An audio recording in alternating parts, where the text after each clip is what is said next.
Goeiemôre. Ek hoop en ek vertrou dit gaan met jou goed.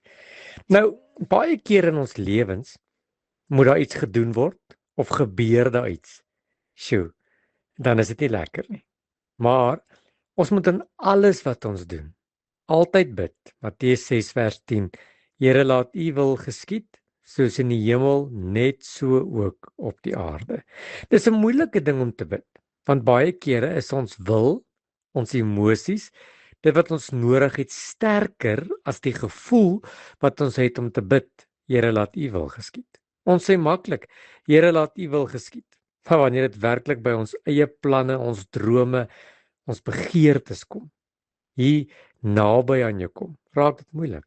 Baie moeilik. Moeiliker om te bid, Here, laat U wil geskied. Ons wil ons eie planne tog laat wen en ons wil ons eie planne maak partykeer. Ons wil tog hê dit wat ons beplan moet 'n realiteit word.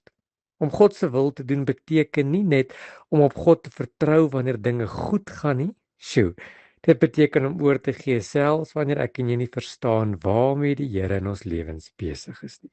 Kyk maar na Jesus, Matteus 26 vers 39. Daar in die tuin van Getsemane. Ons ken dit almal. Hy sê nogtans nie soos ek wil nie, maar soos U wil. Dit kon nie 'n maklike gebed gewees het nie. Jesus was bang, hy was bekommerd, maar hy weet sy Vader weet beter. Dit was nie 'n maklike gebed nie. Dit was 'n nodige gebed. Dit was 'n gebed van oorgawe. Jesus het geweet wat voorlê is nie maklik nie, maar hy kies om sy Vader se wil te doen. So baie keer wil ek en jy God moet ons wil seën, eerder as wat ek en jy oorgee aan sy wil. Maar ware vrede, en hoor mooi, ware vrede kom nie wanneer ons ophou beklei vir dit wat ons nodig het nie.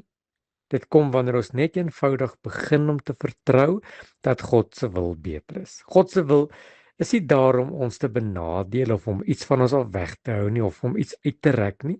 Dit is daar om ons te vorm, ons te lei en ons uiteindelik nader aan hom te bring.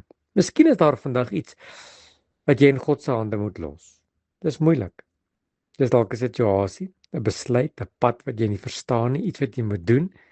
En die uitnodiging is eenvoudig, maar baie diep. Vertrou hom genoeg om sy wil in jou lewe te openbaar, sodat jy ook suksesvol sal wees. Here, help my om my eie wille, my eie besluite ondergeskik te stel aan U wil.